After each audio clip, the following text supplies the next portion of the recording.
Hello, everybody. My name's Milan Starcic. Welcome to Freedom Rising, a podcast dedicated to empowering individuals on the journey to personal growth, lasting serenity, and freedom from addiction.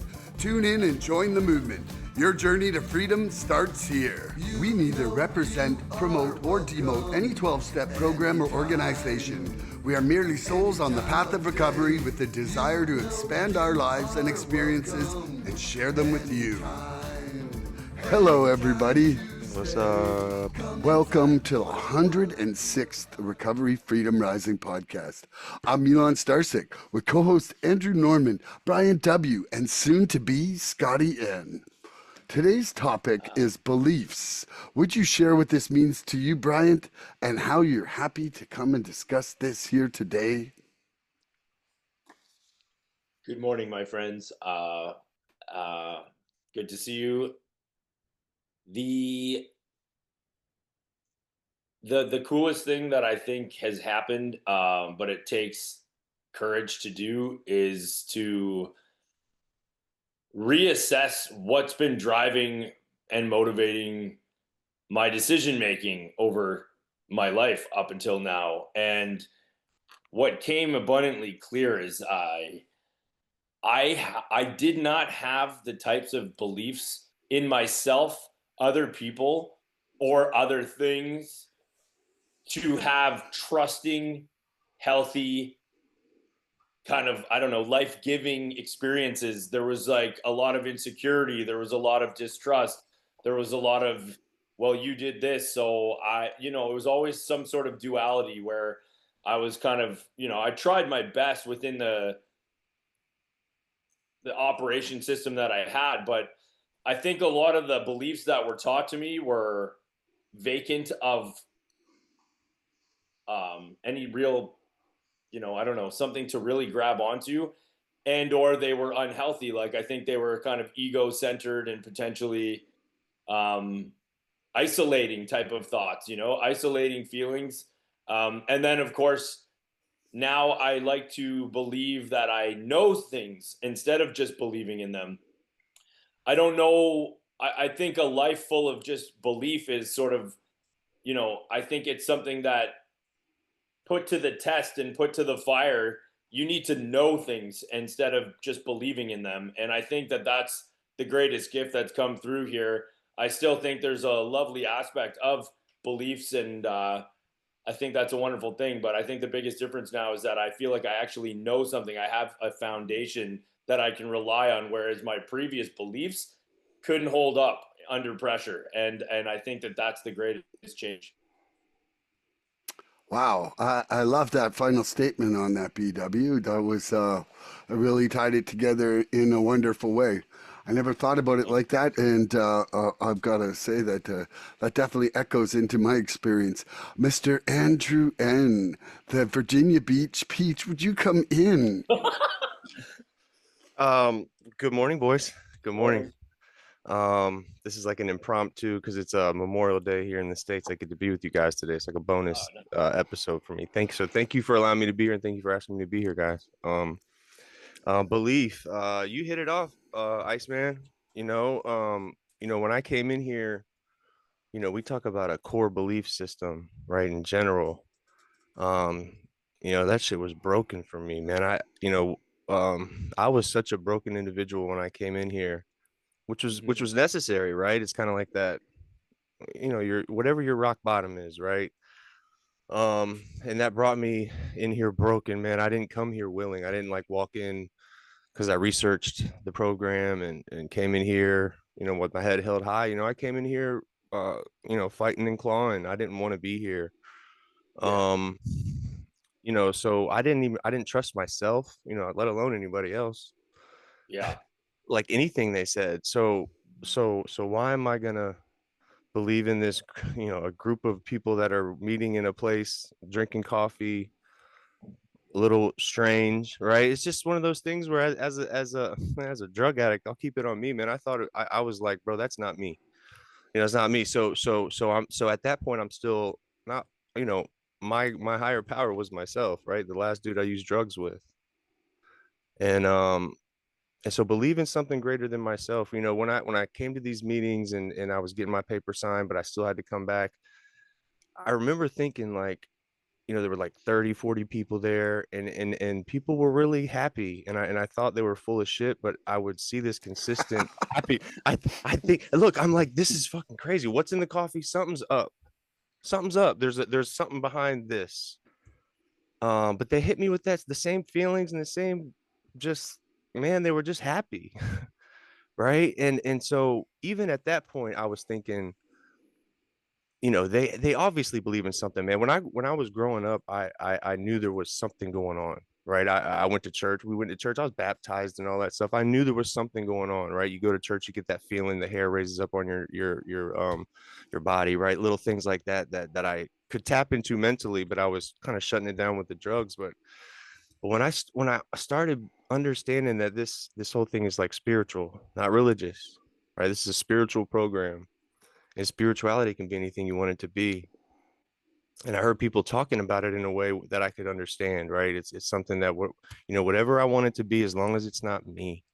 You know, I got to believe in something more than me, because I just been driving this thing into the ground since I woke up, right? And so um that initial belief in something bigger than myself, letting this energy, this bad energy that I have deep down inside my soul, right? Letting that go is kind of like how I see, you know, believing in something greater than me, man. I gotta let that inner child, that inner whatever that pain is, man, like whatever that pain is, you gotta kind of let that go, to like let something else in, to kind of take over my soul, right? That's kind of how I look at it when I started thinking about it this morning.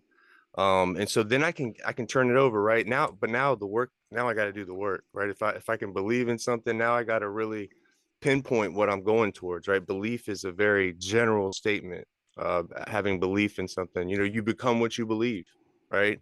I have that in a little plaque right on my wall. I've had it for years, right? You become what you believe, but um you have to believe in something greater than you, man, because our thought process and our mind doesn't really want us here, right? And so if we can believe in something greater than that thing, then technically, you know, generally we're gonna be okay if we can bypass this thing right here, right? You know, it's kind of one of those Yeah. things where our, man, my head is not there. So belief in a higher power, and it can be whatever you want to. We'll get into more of it with the questions and things like that, but um this thing is huge, man. Belief is kind of the precursor to any of these spiritual principles that we have. Like, if we don't believe, we're not going to incorporate any of these, as I started thinking about it. And correct me if I'm wrong, right? But if we don't believe, just having belief in ourselves and something greater than ourselves, we're not even starting this thing.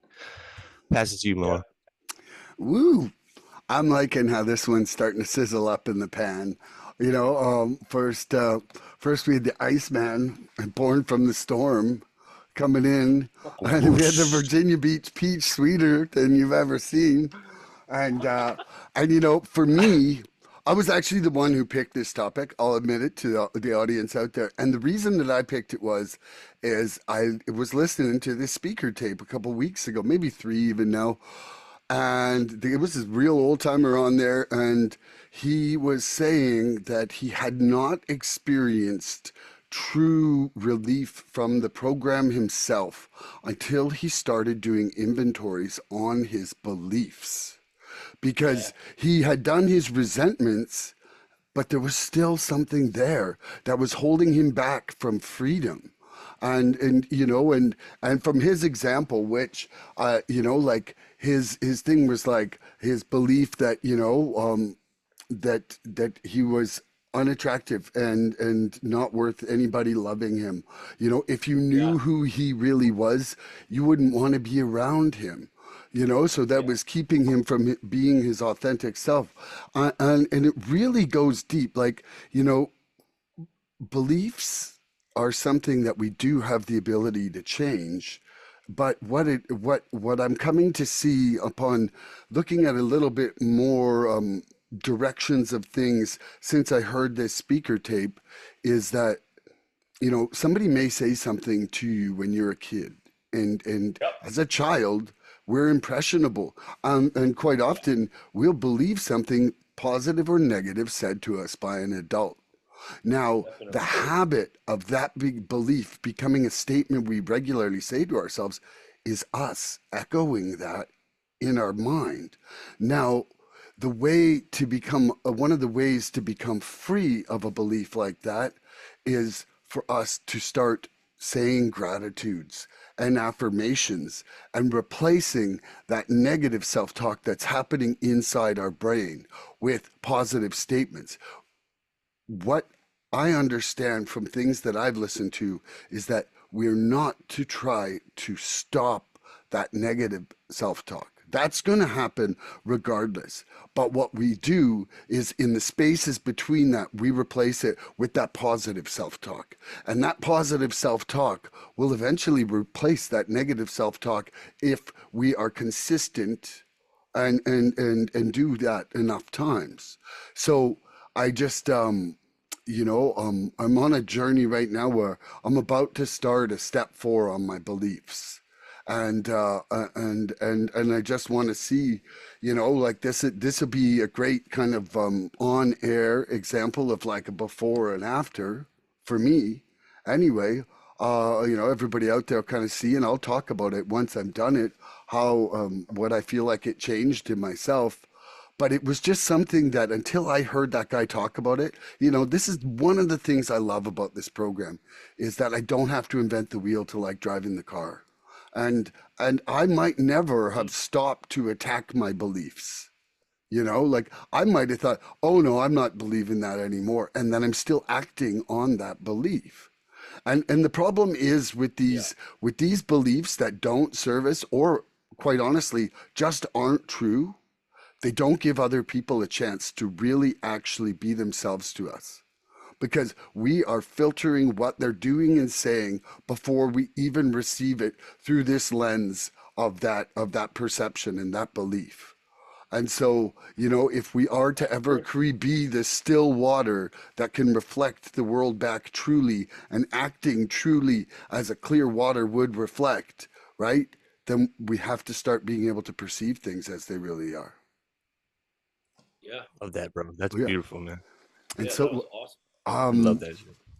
I just I'm really excited for this here today because I think that we're all gonna like the beauty of leaving that one word, like that's all everybody got. Everybody in the audience out there, everybody got one word to go on today.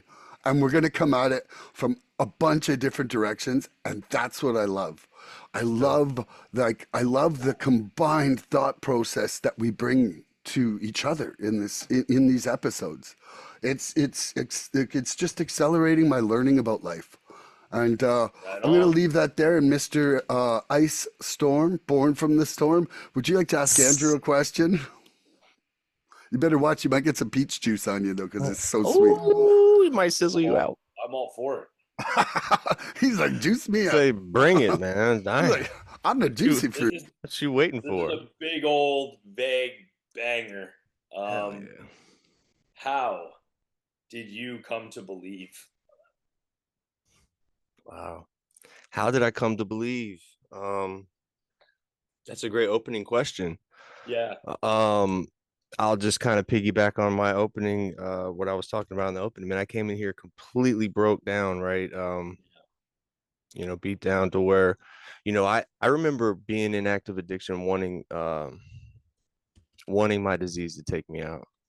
I Hmm. remember being so miserable, wanting my disease to take me out, right? And then I would get upset when it didn't. Then like when it wouldn't work out for me. And I'm a coward, right? I'm not that dude that's gonna go like blow my brain. I'm not gonna do that, right? I'm not gonna go do something like that. But I was bad enough where I would take enough where I just didn't want to wake up, man. And it was almost my pathetic inner self still going, man, just there's an easier way out, right? I think we get so beat down that that's why you go to places and they ask you, have you thought about this action, and they always ask you that, right? And it's one of those very very that thing I don't even want to mention the word, right? It's just one of those things that Yeah. um when they threw me into these rooms, um and I saw this love from strangers, and I felt this, because we can't give each other anything else other than, in terms of like spiritual principles, hope and love, right? I felt that hope and love when I came into these rooms. I felt it, man.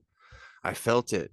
And I guess my will, my God's will for me to want to stay alive was more was greater than that other little that other inner talk to myself, right? And I was lucky enough to have people around me that cared about me. My mother, a couple of people really, really close to me, right? It's you gotta, I had to have that, right? And so I knew, because I did so many things wrong, man. I still had people like my mother that loved me, man. I knew that there was some underlying power here that made her still love me, right? Like that the people that I was doing all this bad shit to still love me. There was belief in that, and whatever they believed in, to still love me. And and That's pretty amazing.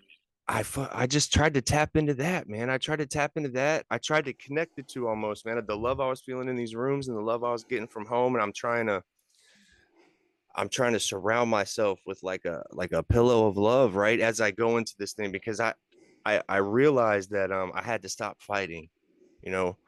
I'm really, really smart and I'm slick, right? So as JJ says, my slicky boy. My He slicky boy does call is you Slicky he's Boy. he's so funny. I love that dude. He's my slicky boy is this and this. And so I remember just being able to slither into money out of situations, whatever it was, because I'm just running from like not wanting to feel the withdrawals and feel like I was gonna die, whatever.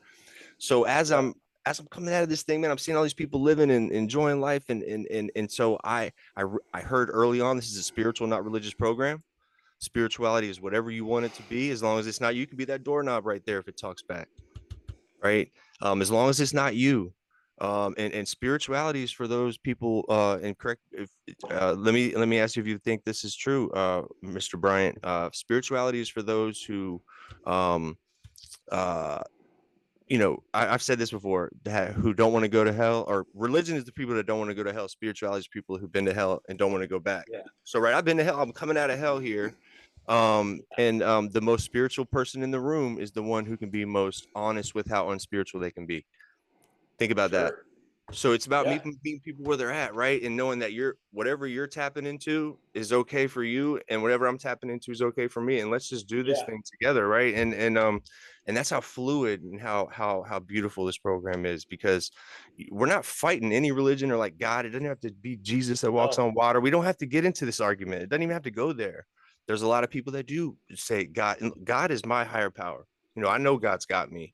But I don't throw that shit out there. This is a spiritual, not religious program. A lot of people use the term God. A lot of people get off drugs. Group of drug addicts, the great outdoors, gift of desperation. Whatever you want to call God or that higher power, man, it's perfect here. It's fine. So it's beautiful, man. Thank you for the topic, Milan. I'll pass that to you. Can I have a question again, Mr. Bryant? That was a little ripe peach souffle. Some peach juice. It was sweet. It was sweet as a peach. I'm macking on peach, Jerry. A little more peach, please. So how did you, my friend, come to believe? Okay, my name right now should be Moy Reluctando, because I was very reluctant. And so I was almost like not going to go to treatment because they were involved with a 12-step program, and I knew it involved God. Like, I just flat out to say that. But I was scareder than I was headstrong at that point. I walked in the doors, and man, the surrender of step one was such a phenomenal, what I would call magic show at that point in my life. Because I'm not talking about faith, but I'm talking about all of a sudden I'm not worried about drugs. All of a sudden I'm not worried about my next thing. All of a sudden I'm not even desiring more. Like when I surrendered that, it was like those things went away. And that was literally a magic show to me. It was like I was living Star Wars, like Chewbacca was about to come around a corner, and Yoda, yes, you will surrender, you will be straight, but so then it was like 3 days into me being there, because I got there on a Friday and it was a Monday morning, and a Monday morning group. The JFT was faith. It was about faith. And so then it's going around group and everybody's sharing on faith. And like I've said a few times on this show, there was a guy who was quite religious, and he was sharing about his faith. And I remember looking over and having like a twang of jealousy, where I was like, man, like, I don't think I want to believe what he's believing, but he certainly looks like more relaxed or content due to his faith. Like there was an assurance that I could see in his face that was providing comfort to him in his life. And of that, I felt a momentary jealousy, for sure. I thought that was amazing. And then there was another person who shared, and then it was young Gabriel.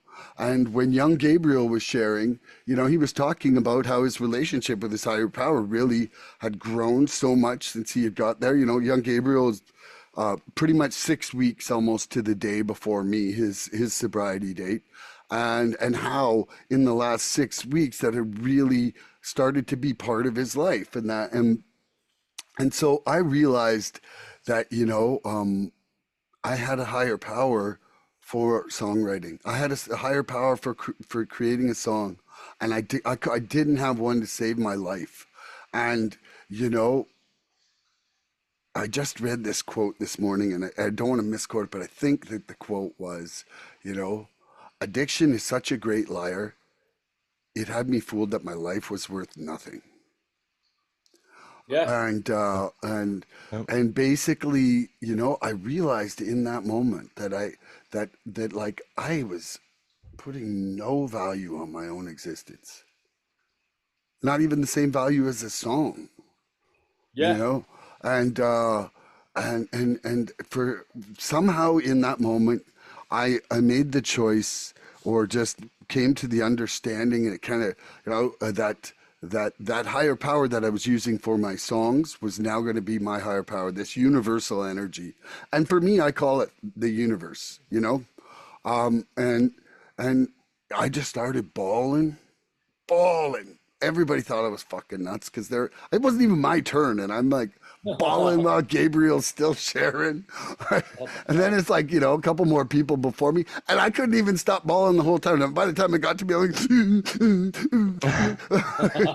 I was like, couldn't even really explain my sentence, but whatever. That's the moment. That was the moment. And then from there, I just dove right into the step work, and it was like every progressive part has given me more faith. And then I would say that, making, like, a friend relapsed at the end of October last year, and quite often when friends relapse, I really take an assessment on my own program. And that was a point where I was like, I'm not praying enough, and I'm not doing enough meditation. And doing more of those on a day-to-day basis has helped me really foster that belief. Like, I'm still coming to believe. It's not Definitely, yeah. it's not like, whoa, I came to believe it. Now I just got all this belief. It's always evolving and changing. And I hope that it Yeah. continues to do so for me. Totally. I'm going to Yes, leave that sir. there. And what That's about beautiful. you, Master of the Ice? Ice, baby. The fridge man. The freezer man. Instead Freezer of the man. chick, Yeah. instead of the chick magnet, freezer he's the man. fridge magnet. He's the freezer man. He can't be the fridge. You'd be ice melted. That's true. Yeah. I'm the Dang. freezerman. Well, those good German fridges, you can actually turn the whole thing to a freezer. If See, you now we're semantics, guys. Come on, man. want. Love you, Ice. Thank you, my brother. I had a few. This is why I think the divine intelligence that gives gives sort of way to all things and the way that they are. Um, the human being is sort of like an interesting element in the sense that it can exist with or without belief in what gave it life in the first place. So it's there's this temporary cutting off from the source, and we become sort of isolated, insecure, or ego driven to the point where we're relentlessly careless with other people's value, including our own. Like you just said, Milan, like your life was worth less than a song. I don't know why I'm laughing, but that's wild.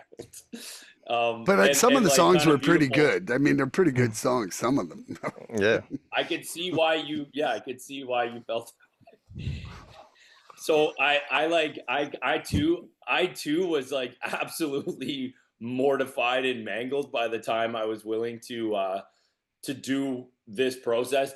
Okay, I'll just say like my mom was very religious growing up to the point where it was like terrifying. We've joked around on here before about like how like by age 6 we were already going to hell because we had already like broken all the rules and all this stuff like that. So um I basically felt like I wasn't worthy of that sort of like I just didn't understand. And so I'll just share one spiritual experience and I'll tie it into how it ended up being important. I did have at age 19 or 20, it was right before I went to treatment. I literally felt like I was met with what you would call like the love of God. Like I felt like this like warm connection within me. It was almost like this thing was saying like I know you so well and like you have no idea how much I care about you and I'll never ever go away. I've never ever gone away and I just want you to know that it's real or something like this. I like melted. I think I cried for 2 hours. I threw my cigarettes in the garbage. I was like, I was like, this is, I had like this moment. And within a few hours, I was drinking and smoking. So it lasted only a moment. But, I was told something like there was a You seed tapped in. planted. Yeah, there was a seed planted. And I remember thinking about that for the next decade until I found the process we're now kind of speaking about. It occurred to me over and over again like this thing is real. I just don't understand it. I'm not gonna throw myself off a bridge, like all these different things, and just enough to like keep you on that side of things. And I now know when I did. So what happened was I got a real taste for the illusion of what I previously like called faith, or like I was waiting for this thing to do for me what I could not do for myself, but it required the breakdown of my previous idea of who I was, which was the admittance of powerlessness. It's like I was basically like, I need your help, but I'm guzzling and I'm making all Yeah. these horrible decisions. And it's like that's not how it works because that would be a terrible flaw in the design. So instead, it was like, I'm here as long as you realize that like, these are very, very adolescent baby steps. Like you cannot get plastered and expect a different result. And That part. and so when I finally realized like I'm not going to find what I'm looking for through this like insanity, I have to believe and trust in this thing that it'll take me out of this behavior and then I have an honest opportunity to maybe actually understand it. And so I think when I finally said like I can't do this anymore and like I really really couldn't do it anymore. That's when that loving thing came back again and reminded me that the possibilities are very much in favor of you on this side of the whole thing. And I had to disengage from my previous idea of who I was in order to like reach that handout and grab the opportunity. And that it was that unfolding and understanding of like this isn't going to happen my way. This is going to happen the way that this thing has created everything, and it can't happen the other way around. It's not. It would be a terrible flaw in an absolutely brilliant design to have allowed me to learn how to drink responsibly. Yeah. I love that. You know? Oh, that Yeah. was amazing. That was amazing. Can I just kind of piggyback on what you just said? Look, man, I love this. I love this platform, Milan, because I'm sitting here and I'm listening to y'all, right? And I'm like flowing in with these just like thoughts as you go through these things, right? Like Yeah. when you got that feeling, like you can't unsee and unfeel that feeling initially, right? That initial like feeling of your body melting into whatever that feeling is, right? And you Yeah. know, I think about how I used to surrender to the drugs and active addiction. Like I surrendered everything I had, and like I was Yeah. all in. All like in. like Yeah. like you swim for me, do everything, eat, drink, do everything for me, right? And then as you're saying that, and you're like, hey, I have this belief, but then I'm sitting there drinking, right? It's like I'm gonna give you control Yeah. while I have all the control, right? It doesn't Exactly. work like that. It don't work like that, right? It tells me as soon as I start putting a drug into my body, man, I'm completely tapped out, man. My conscious contact is no longer. It's not even available. And so I Yeah. started thinking about this like drugs didn't have a baby, and here we are, right? Drugs didn't make That's us. right. Drugs didn't make us, right? No.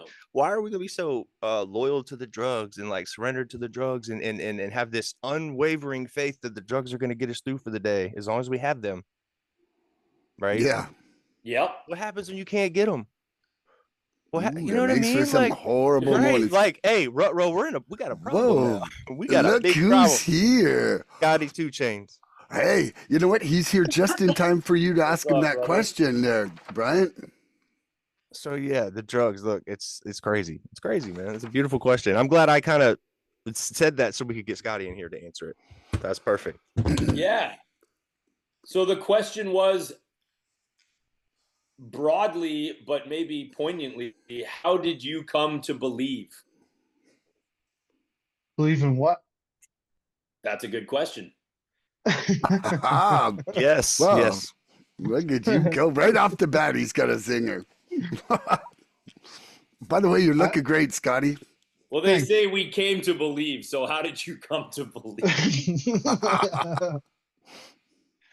Okay, welcome everywhere. Hello, everybody. Just say hello. I'm glad I could make it in. We love you. Love you guys too. Love you, bro. So my journey, before recovery, I was an atheist, and Right. I was a pretty obnoxious atheist, right? I, I was an asshole that would like try to tell everybody else how shitty they were for believing in God. Yeah. Um, so when I first came into recovery, that was a sticking point for me. Um, that's just where I'm coming from. But so when I was first coming into recovery, uh, I had a very good friend. I was at university at the time, and I had a very good friend uh, named Dave, and his dad was in AA. And so when I was coming in, his dad would sometimes drive me to meetings when I didn't have a ride, stuff like that. And so that was cool. So that got me a bit closer with my friend Dave. And Dave and I were talking about it. He was a honors English student, and I've never known anyone to read as much and as deeply as he did. So I had a lot of respect for his thinking. And we were talking about it because he's familiar with the program, and he asked me a really simple question, and this was the root of my belief, coming to believe, root of my coming to believe. That is the world more beautiful as a random occurrence or as a grand design? That's what he asked. And I thought about that for a long time. I still think about it sometimes, right? Uh, and I mean, today I believe by design, right? Because I, I hold the belief that love is part of that design, right? Mm-hmm. I hold the belief that my consciousness and my being has a divine element to it, Yes. And if I find the prospect that I'm just a bag of cells, I think if when I follow that, when I play atheism out to the end, um, I don't think it's a very cheerful position to hold. So that was the start of my coming. I love that. Beautiful. I just want to say, boys, like it's the first time the four of us have been together, and I just want to celebrate it with, and I love you all. Uh, Love all of you, like, man. man, you guys are literally my posse. Like right here, this is my posse, We and got your six, Milan. We got you. I love you guys, dude. Peach ice and boots. Hey, mess with us right now. Mess with us. See what happens. That's right. Hey man, Scotty, you brought it up, man. You said love. You hit it on the head, man. Love is that X factor, bro. You know Yeah. feeling of love is an amazing thing, man. So And what we'll I do for go Scotty. and when you bring that into the equation of divinity, the love, everything changes. Like Tell him, Scotty. Tell him, boy. everything. Tell him. Yep. Tell him why you're mad, So man. so now with Scotty coming in, it'll be like BW, Andrew, me, then Scotty. So Andrew, you want to ask me a question, then you'll ask Scotty, then you'll ask Bryant. Absolutely. Yep. So, the love thing made me come up with a different question, but I want to lead into, we talked about coming to believe. Now, I want to lead into building that belief system with this question. So, Yep. how can someone early in recovery begin to build that belief system? Okay. So, you know, this is a really beautiful part of it because what like to see with the steps, you have this beautiful, synchronistically, perfectly designed hope and faith ladder that I feel like, you might start off with no hope, but then you gain a little bit of hope. And that little bit of hope after, maybe after your surrender creates that little bit of faith. And as that goes up, and I really believe that that belief system is sort of built through the actuation of the steps. Like, when you start to act principled in like with honesty, open-mindedness, willingness, you start to see changes. And so you start to have belief in those principled actions because literally the world is changing because of literally how your beliefs about it. Mhm. And so the beauty of the steps is that they're not taking you to the 12th step and saying show somebody something you don't know, or or nurture a relationship with a higher power you don't have, like step 11. And uh, and and it leads you in one bit at one step at a time. And so I really think that, following that program of action, you can build a belief system that backs you up the rest of your life. Beautiful, man. That's beautiful. All right. Milan, can I just interject real quick? Because I'll forget it if I don't say it right Yeah. now. Mm-hmm. Yeah. The reward of faith is more faith. Yes. Get him, Scotty. Yeah, I Scotty's know got that him. dude. I'm, I I'm know coming that in dude. fighting today, guys. I I'm Hey, know, coming but in fighting. look, we were supposed to have. Hey, I said, look, I came in late, but I got some zingers, man. I'm here right now, man. man, Hey, we were supposed to do this a week or two ago, weren't we? yeah, With us four, so this we're is just glad you're amazing. here, man. We're just glad you're here, man. Yeah, man. So I'm gonna ask you, Milan, right? No, you asked Scotty. You just asked me.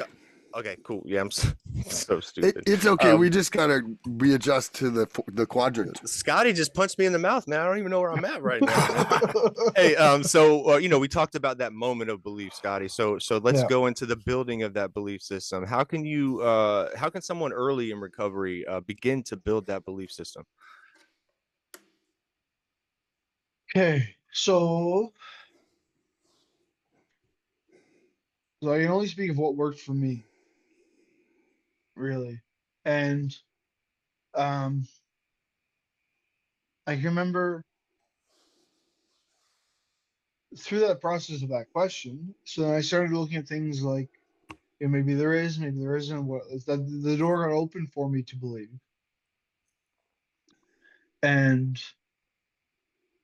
uh, I got a sponsor who was um he was a Christian, uh, but not a very non, how do I say this, non-traditionalist. Like he wouldn't have identified with any sect, and he read books that would probably not jive with most people's opinion, but he did have a pretty deep spiritual connection.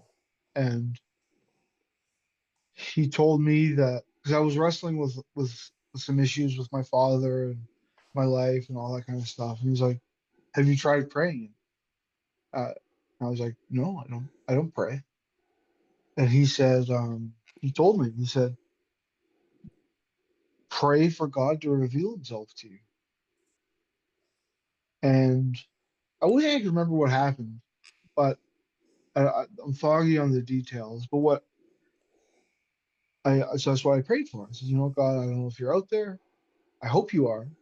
I don't know if you're out there, but if you are, could you show me a sign, like something that I could?" So something happened, and I remember going. It was like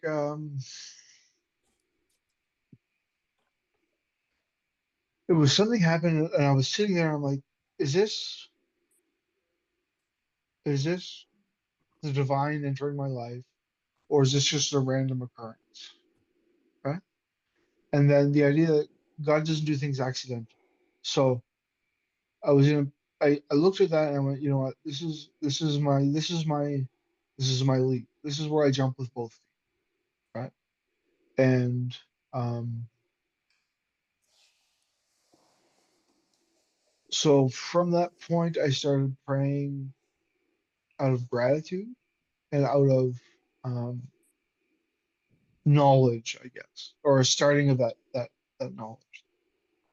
Um, because after that, it started happening more frequently, Yeah. where there would be coincidences, there would be books that randomly found their way into my life that offered spiritual guidance or things like that.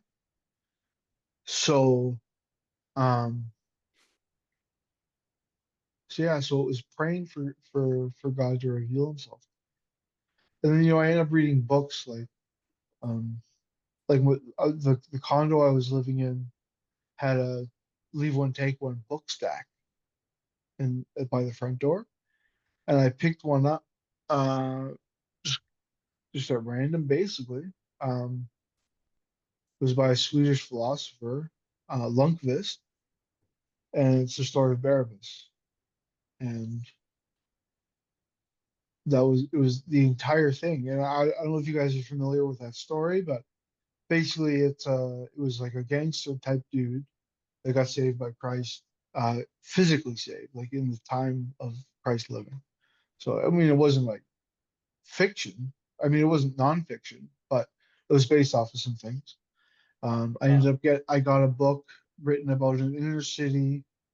Um, he was a I think he was a Crip, an L.A. inner city gangster who ended up going to prison and found God in prison and changed his life. So I'm presented with this material of people like finding their God and changing their life. And it's coming in, and so basically from that point, I just started rolling with it. And like I said, the reward of faith is more faith. So when I get these little things happening, um, I just went with it, basically.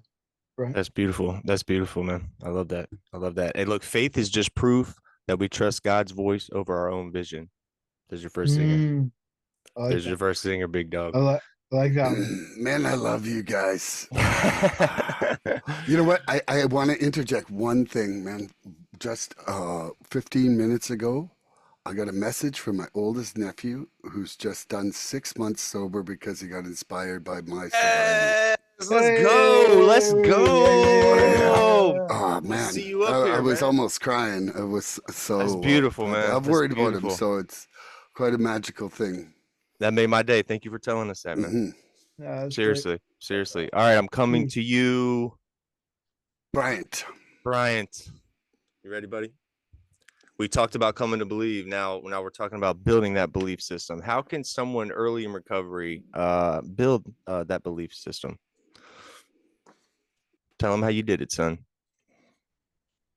I think if the one is Uh-oh. powerful enough that the willingness will follow, the key to success is to do things that you've never done before, to abstain from something you've been relying on, thrusting your world into the unknown, but also taking very clear direction if you're blessed enough to receive it.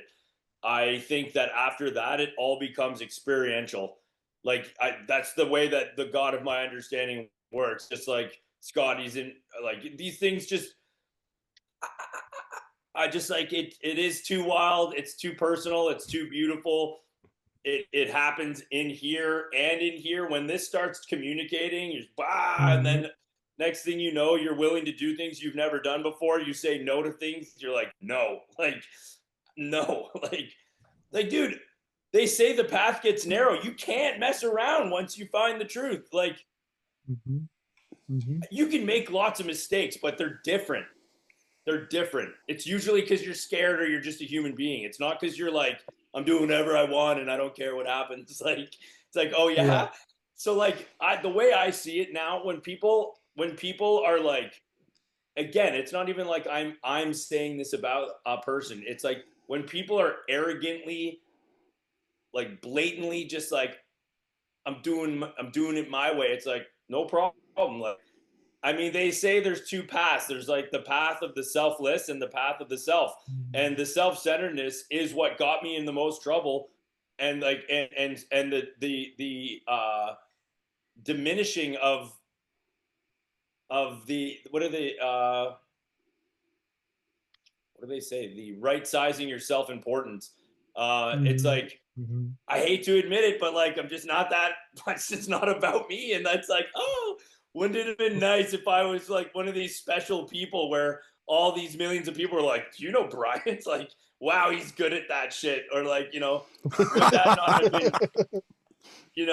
like it would have been really cool if I could have been like my 18-year-old version of what success is, but blessed with a terminal illness, mind, body, spirit, often fucking derailed by intellect, like this whole idea of like proving that God doesn't exist. It's like, okay, like it's a very limited, very temporary stance to take as a very limited 5 cents, potentially 6 being that doesn't know shit. I can't wake up without being full of anxiety and riddled with fear and completely broken. Like, but I'm going to tell you what's running the show. Or, it's it's actually beautiful. So I had this thought while we were all talking, because I'm just staring out the window at trees and stuff. It's like a leaf on a tree is so technically advanced past anything It's I moving. could ever even. It's moving. It's so mind-boggling. It like eats sunshine and like it's crazy. Gives me oxygen. Like it's doing all these things, helping me breathe. And like, so a huge help for me, a very helpful thing for me was recognizing that what I considered God's mistakes were all human error. It wasn't that God made any mistakes. It's that he gave us an opportunity to drive and we all crashed. And we effed it up. Yeah. But the cool thing is you don't have to lose the feeling of driving. It's that you just know that you're not actually driving. Yeah, man. Like we still get to live freely, and it's not like we're now Autobots, but I needed to differentiate between human error, being honest about my own errors, and what I was previously considering like God's mistakes. You know, like how could God make such a horrible place? It's like that's the risk you take when you give choice to a conscious being, and that's why we're lucky to get the knowledge we're receiving, because under the previous circumstances we would have been spoiled little children that are very self-destructive, you know? Yep. God's our GPS. God's our Yeah. GPS. I'm driving the car, but God is sitting there going, you should go this way. You should go this way. I go, fuck Turn that. right. Green, Fuck bro. that. I'm turning left, man. And then I press. Then I have to press that. I have to press that button that goes reformulate route. Yeah, you like, I don't know where you're going, God, but I'm right full rudder right now. I'm out of here, man. So, all right, cool. So, I'll ask myself, how can somebody early in recovery begin to build a belief system? Man, y'all knocked it out the park, man. But when I think, and when I think about it, the initial crack in the armor, if you will, that I had to believe was that I just didn't have all the answers. Maybe I didn't have all the answers. That was the initial like crack in my armor. And so I came in here and, building that belief system starts with honesty.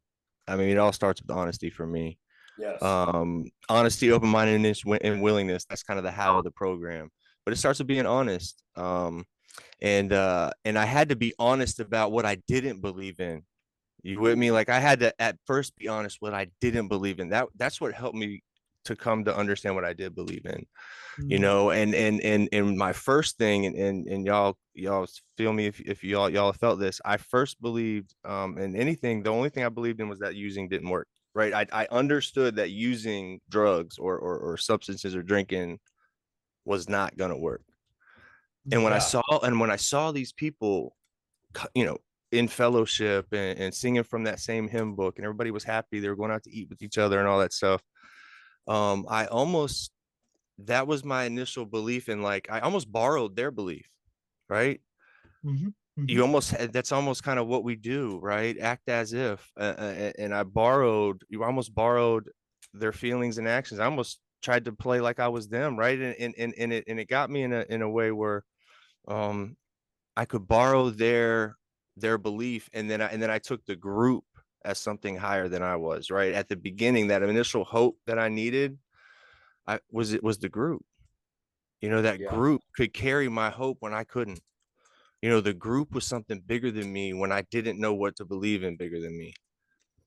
And so it even says in our literature that, like, the group can be a higher power, at least, for a time being. It can be your sponsor, it can be your higher power, because it's greater than you. Just can't be you. It has to be something bigger than you. So believing that this group came together in numbers because of something greater is a good start. I think so too. And that's a beautiful start, right? And then from there, you got to, like, really pay attention to what works, right? You get in here and you gotta listen to these stories. You got to see people that are doing what you want to do in your life.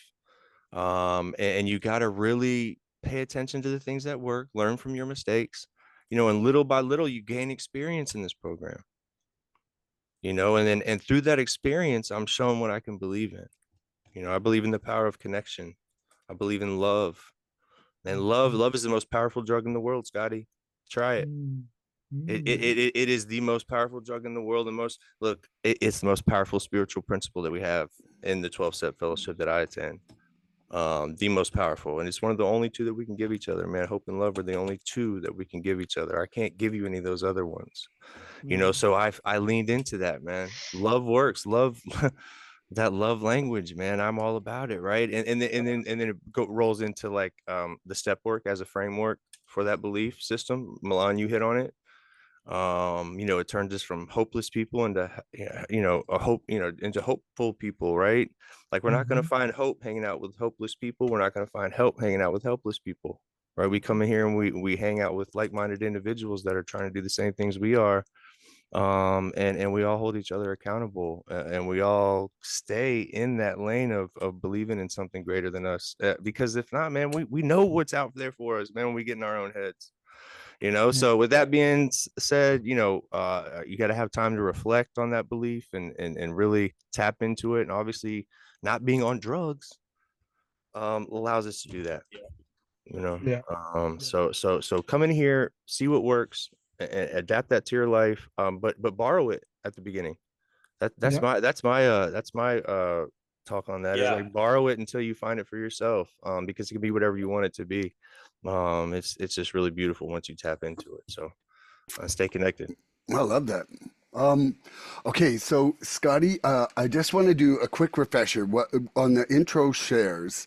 The reason that I picked beliefs was because recently I listened to a speaker tape where the guy had, you know, he was in his 30-something year of recovery, and he felt like something wasn't kind of coming free from his inventories and his step fives until he started to do them on his beliefs.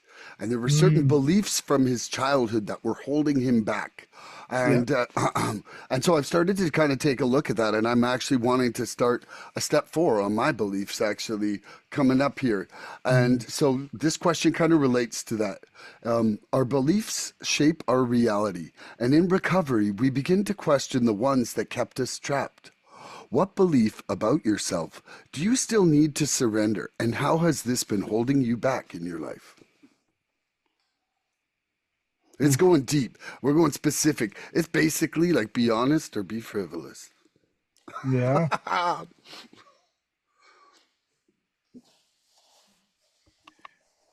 It actually ties in with the question that I only came up with one question for all you guys. So this one ties into that a little bit. But I think, I think doubt justifies faith in a lot of ways. And I've learned that if my beliefs can't hold up to a certain amount of doubt and cross-examination, then are they actually serving me or are they holding me back? Right? So what I'll do is I'll give you an example from what's going on in my life right now. So That's what um I want. I want specific. on specifics, okay, here we go. Yeah. Uh so ever since I was a kid, like I'm talking like kindergarten, dress up as you want to be for your career day, right? I dressed up as a scientist. I wanted that more than anything else in the world. And uh,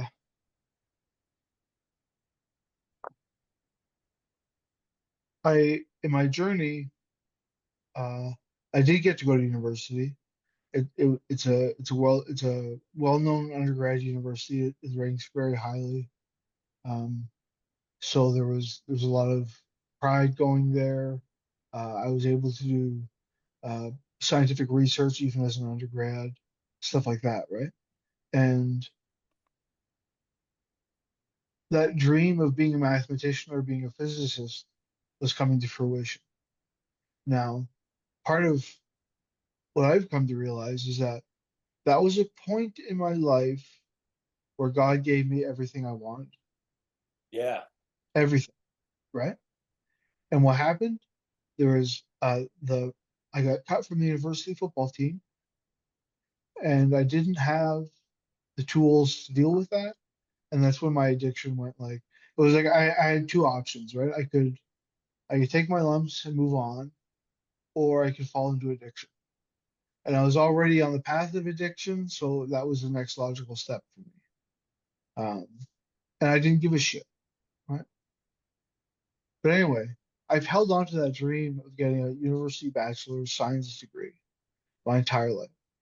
Uh, and last week, and I mean, like, I've consistently over the last 20 years taken correspondence courses, going to local colleges, doing stuff like that, right? All in that, in keeping this dream alive, even though it's probably been unattainable for a long time, but I've been keeping it alive.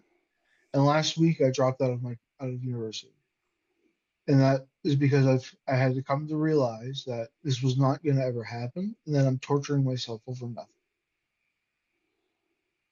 Well, thanks for sharing that, man. And how have you felt since you let that go? What describe the myriad of feelings that have been coming through you? Okay, so sadness, probably shame, right? Because this was, and it was expected of me from my family that I would go to university and get a degree. I should say that as well. Mm. So both my parents are academics or were academics. They actually met in their university calculus class or statistics class, something like that. Yeah, I felt sad. I felt a sense of um, vulnerability, almost almost like a nakedness before my higher power. If that makes any sense. Mhm. Makes a lot of sense. But I also felt relieved. Right? Yeah. I felt unshackled. Yeah. Right? Because I'm Love able that. to really, I was able. I put it to rest for the final time. Right? And now I'm free to move in other directions. Yeah. I love that. Hey, you got to keep it moving, Scotty, because if you don't, you won't hear those chains on your ankles, right? You Yeah. won't be able to get them unshackled, right? You got to keep it moving, baby. Yeah, man. Love Yeah. that, man. That was amazing. Thank Yeah, you thanks for for going sharing deep and sharing with Thank us. you, bro. Thank you. Mr. BW, the Iceman, born from the storm. Our beliefs shape our reality. And in recovery, we begin to question the ones that kept us trapped. What belief about yourself do you still need to surrender? And how has this been holding you back in your life? Real quick, before you answer that, why have we gone an hour plus and we don't have any nicknames up here? What's up with that? Yeah, I was just thinking that. We got Okay. the four amigos in here, and we got no nicknames. What the hell's going on right now? Far too serious. Okay. Far too serious. I'll work on that. I'll work on that. I love you guys, man. Go ahead, Billy. Brian, I didn't mean to interrupt you. No, you're good. What was the question? Yes, he wanted the question again anyway. So Okay. what belief held me about back? yourself do you Yeah. still need to surrender? And how has this been holding you back in your life? So I have a little game I play with my relations with the shepherd of nature, and basically the usual story is we've done this before. Like, where's your faith, my friend? Like, because like I have this little game where it comes down to like the bitter end or like the last second, and I'll be like, I'm freaking out. Like, come on, I always pull through. I always prove. And because like they say to do your part or like to take action, and result we leave up to the the invisible realm sometimes. And so if I had to pick something, I don't struggle with this as much, but it's subtle. But like I think it's been said several times for different reasons. Like, I didn't think that anyone would love me, even on the other side of, like, even in sobriety. I was like, well, who's gonna love somebody that's got this shit going on?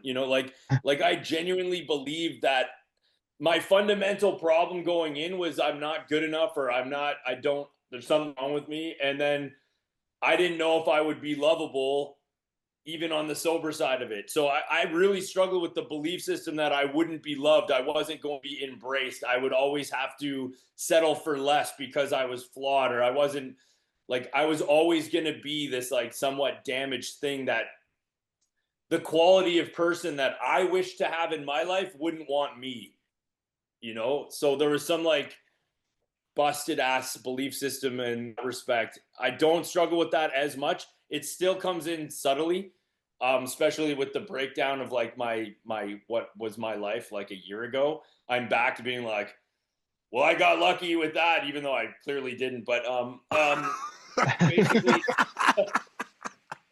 basically, there's still a little bit of fear there. But okay, so what belief system? Yeah, I think to be not honest, what belief system, what belief? Like what particular, one example of a belief that's holding you back that you need to surrender? I think it's a combination of like, I'm not doing enough, or I'm not going to become this thing that I think gives meaning to life. Like, even though I've been right sized, I've been humbled, I've been honest, like I still think there's this part of me that, not even for recognition of any kind, just for my own concept of it'd be like whenever I see someone that's really good at a craft, whether it's making sushi or shoemaker, like I'm always like, God, that's beautiful. Like this guy or girl is so good at this craft. Like I'm like, that's the shit. Like they go into their woodworking shop and they chisel out these incredible pieces. Like I want a craft, and like I do work hard at certain things, but like for me, it's that like I haven't mastered something, and that kind of it's similar to the Baron von Boots. Like it's like the university of craft making. You know, like I want to do something very well, and not I don't think it's ego. I think it's like the pursuit of greatness at using the gifts that we've been given, you know, something like that. And so the belief would be that I'm not either doing that or I'm not going to achieve that. And sometimes it can quickly take you out of your present moment and start doing that future stuff and the past stuff, you know, it like opens up it's my day wider and my energy spills out into like unnecessary burden of time, you know, or like lack of what's the word? Accomplishment. Something like that. When you have one foot in yesterday and one foot in tomorrow, you're pissing all over today, Bryant. That's right. I was gonna say the present's kicking your balls. Yeah, that too. My experience, yeah, president's gonna kick you right. You can call me Puddle Pants. Oh, that's coming. Okay. El Capitano Delamore. Our beliefs shape our reality, and in recovery, we begin to question the ones that kept us trapped. What belief about yourself do you still need to surrender, and how has this been holding you back in your life? Right when you asked that question, I started thinking about it, and I came up with, you know, in my mind, you know, I'm like, I think I got to be perfect at everything. You know, like everything I do has to be perfect. And then and then it rolls into like, to answer your question specifically, I don't have to earn my worth. I already have it, right? Like I'm worth it. You know what I mean? I've always operated under this subconscious of like, I gotta prove myself in everything I do to be worth it. I gotta prove, right? I gotta prove myself. I gotta prove myself. I gotta outprove myself. I gotta outdo you. And even in recovery, you know, with like the love and acceptance, which is freely given, right? I sometimes find myself people pleasing and falling into those old habits to get that love and acceptance and that hope that is so freely given in these rooms, right? They slap that shit on us in these rooms, and I still feel like I got to prove myself to get it. Yeah. You know, and you know, and how that shows in my life is, you know, maybe I'll find myself doing too much service. You know, I'll be out there doing too much service because I feel like I gotta, you know, prove myself to be worthy of this love that I get. You know, and that's not the case, man. You don't have to come in here and be the service king. You don't have to come in here, you know, do you, right? And do whatever keeps you clean. But you are worth it regardless. You don't have to come in here and start gearing up for a full-time job in the rooms. You know, that's not what we're doing here. We're just trying to stay clean, whatever keeps you clean one day at a time. So you know, forgiving myself for my mistakes. I've gotten a little better at that, right? I used to beat myself up over my mistakes really bad. And then I hesitate to rest and ask for help, man. You know, that's kind of where I have to kind of give it up, man. I gotta give it up. The fact that I don't have to prove myself, man. I'm not running the show anymore. I still find myself wanting to run the show, even when people want to help me, and when it's freely given to me, I'm like, nah, I got it. just take the help, man. Take the help, right? Because look, the truth is, man, recovery is not a transaction, man. You know, it's not a merit system. Right? We're not here. We don't have rank, right? Someone with 50 years clean, someone with 1 day clean, they're the same person. They're the exact same person. No one person is more important than the other. Someone who's running the business meeting is just as important as that person that doesn't even know what the rooms are, but they stumbled in this bitch, man. You know, so the love we receive in the rooms, right? The grace from a higher power, right? We get freedom from that. You know, freedom arrives at my doorstep in the form of choices every single morning, guys. Like, I have a choice if I don't use drugs. If I don't put a substance in my body, I have a choice, man. As soon as I don't have the choice is done. I don't have a choice. You know, my disease is doing all the decision making for me at that point. And then you might not see me anymore. You know, and we talked about this, man. Like we act like our life is not worth this thing, man. And we want to be a slave to the drugs and the drinking and all that shit. And you know, obviously the drugs did not have a baby and poop out, you know, and make us, right? Like we are not born from drugs. We don't want to be on drugs, man. Our bodies don't want to be using substances, man. No. You know, so when yeah, it's a little uncomfortable at first, but when you start feeling all these feelings and seeing the colors, what they really look like, and tasting the food for what it really tastes like, guys, I mean, that's a whole nother deal, man. It's a whole nother deal when you start seeing those colors come through the trees and shit, man. It's fucking amazing. It's amazing. Tap into that. If you don't know what it is, just tap into that, man. When you start seeing the colors through the trees again, just start watching that. Just start watching that. You'll get some feelings eventually. Watch that shit every single day. Watch the light come through the trees and watch it change. You'll believe in something. Guaranteed, man. Stay off drugs though. Don't use. Nice. That's my answer, man. Look, I'm worth it, man. I never thought I was worth anything. I always had to prove myself. Everywhere I'm going, I'm proving myself, man. You don't have to prove yourself to be here. Great point. To get clean, and you don't have to prove yourself that you want to be alive, man. It's ridiculous. Yeah, take advantage of the opportunity to maybe do more than you previously thought because you're well, but it's not going to actually be the reason that you're finally worth something. Yeah, that part. We gotta put that to rest. Yeah. Yep. I like that. Yep. I can identify. Okay, I'm going to ask myself now. Our beliefs shape our reality, and in recovery, we begin to question the ones that kept us trapped.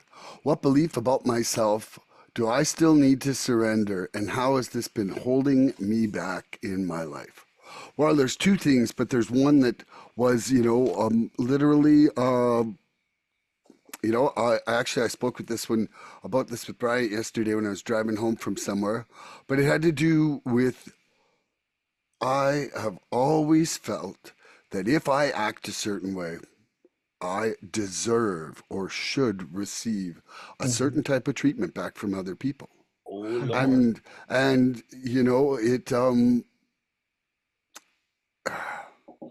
it's a really hard one to let go. When other people, shatter my expectation of reciprocation, man, I can get real sucky and bitchy quick. And it's shameful for me to be around. First I'm justified.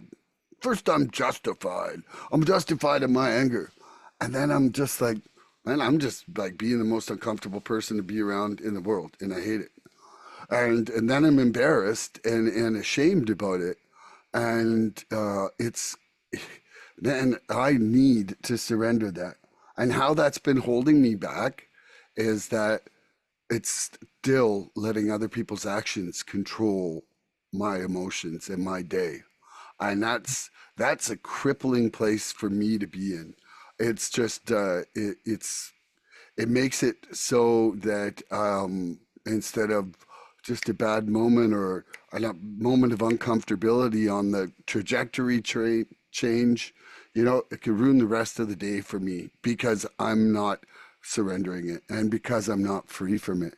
And and I know that sounds vague, but it's a really specific thing that happened this weekend. Somebody was supposed to come, they made a commitment to me, and then they just changed their plans. And I really reacted in a way that, the next day I woke up and literally 10th stepped out with that person right away because I could not stand it.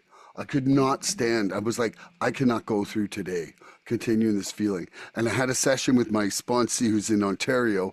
So he's like on your guys' time there. And it was at like 5 a.m. my time. And so it was like the first thing I did that morning. And I'm like, I told him, I'm like, man, I got to go. I got to do this. I got to go do this. Promptly. You would, Milan. You would. Promptly.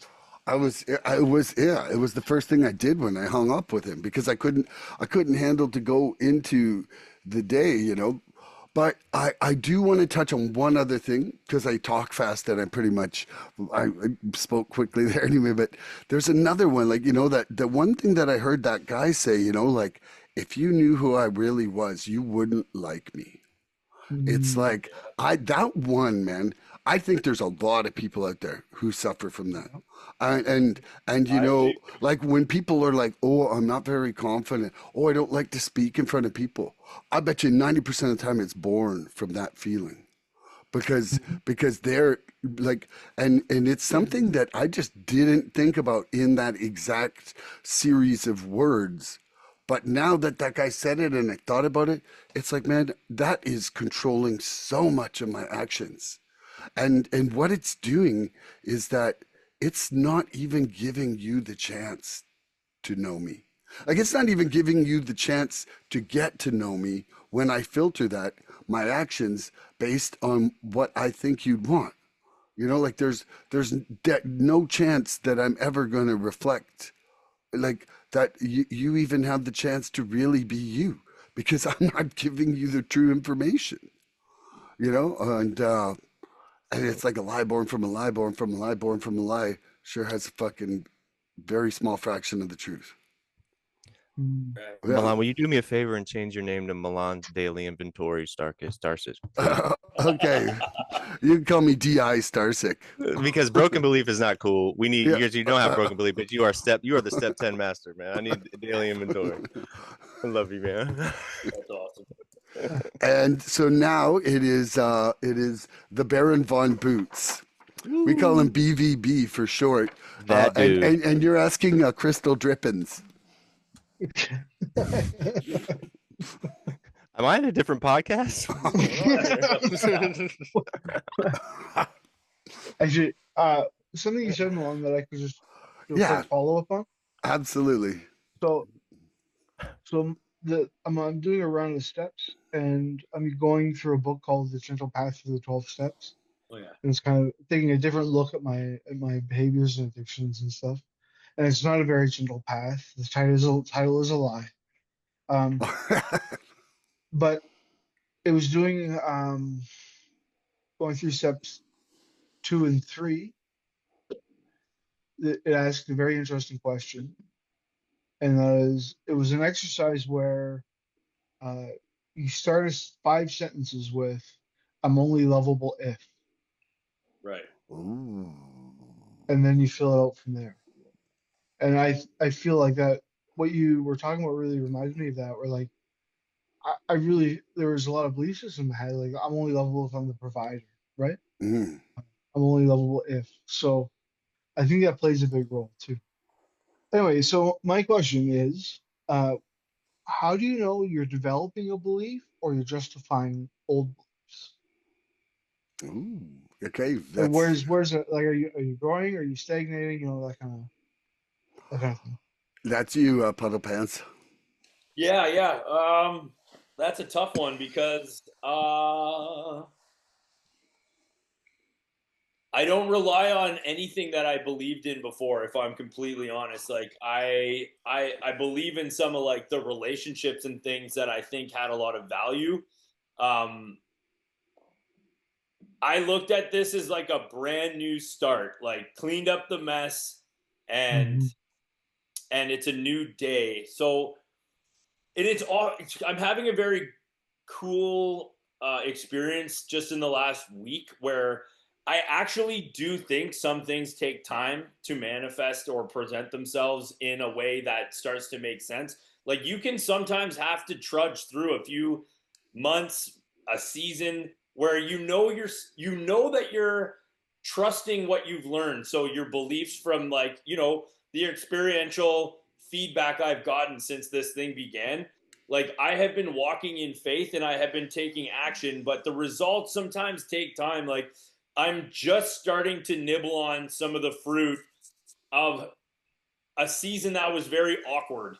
So the reason I'm sharing that is because I think there were gaps and a little portion of time where I could have convinced myself like it's not working, or I am going backwards, or I am not on the right track, or maybe I am being complacent. But it actually was a necessary phase of getting to the next place where you start to feel Hmm. a little bit more momentum. You're like, okay, I actually had to go through that. Like I couldn't bypass that. I couldn't have skipped over that. It was just in the way that we function, you could consider it like inconvenient. It was like Mhm. a necessary grievance, or like it's like when you lose something, you have to grieve it. I mean, if we get to the point where nothing phases us, then like wow. But like for me, I still very much have to be honest about how things affect me, my response to things that I value leaving, being scared to take steps in a direction that I'm like, like it takes resources, money.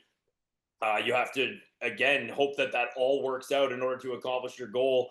So I think that I have temporarily succumbed to potentially wondering if the magic is or not warm or whatever.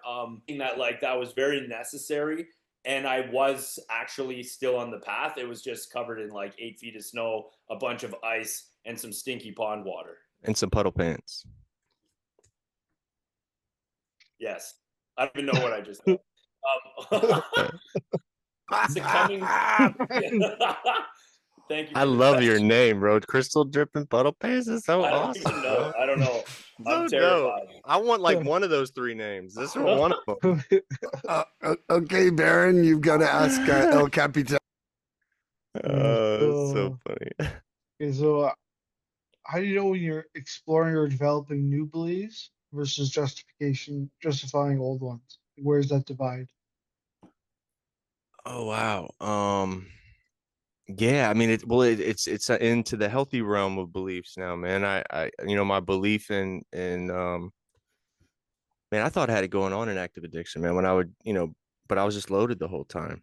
I thought I was tapped in and I wasn't. So I had all those same beliefs, but I didn't have a belief doesn't make it True. belief right, it doesn't make it true, right? Mhm. Belief provides a framework for this thing, almost, for me, man. A framework towards these new spiritual principles I want to learn, all these things I want to do. And now, as I've come into recovery, man, I believe that I'm worth saving, you know? Yes. Mm, Shit, man. I believe that recovery is possible now. That's a whole different set of, I didn't know how people got clean, right? I thought if you had to go to a meeting every day to get clean, like, what's wrong with you? What are these people yeah. doing?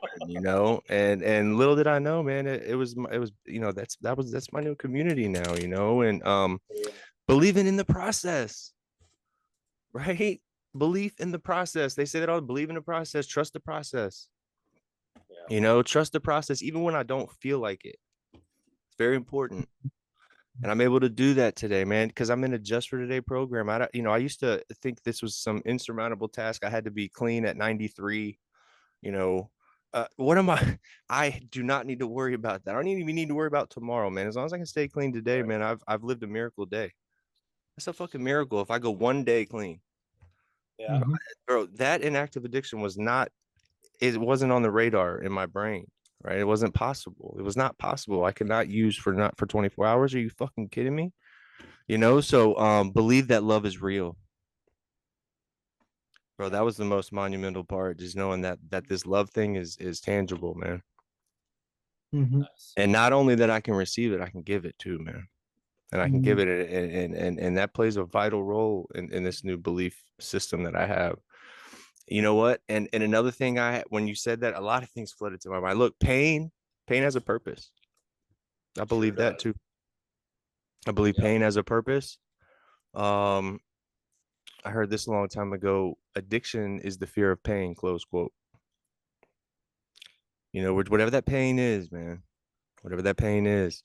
Um, and then, obviously the higher power thing. I now believe that a higher power can guide me where I want to be, man. I'm in meetings, my sponsor's 37 years clean, sits in our meetings, not to run his mouth, but to hear the message, man. I know I'm in the right place if I'm hanging out with you guys, man.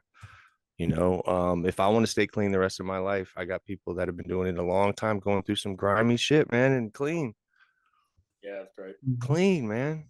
Clean, got a Yep. family, got everything they want, man. It says in my living clean, as long as I'm willing to move towards my dreams, bro. A lot of times I blow right through them. I just got to be willing to move towards them, Yeah. So as a recovering addict, Miss Brandy says this all the time. We're magical motherfuckers, man. Look, a recovering addict, clean with a sponsor and a higher power, working some steps, bro. Good luck beating that dude on whatever they're doing.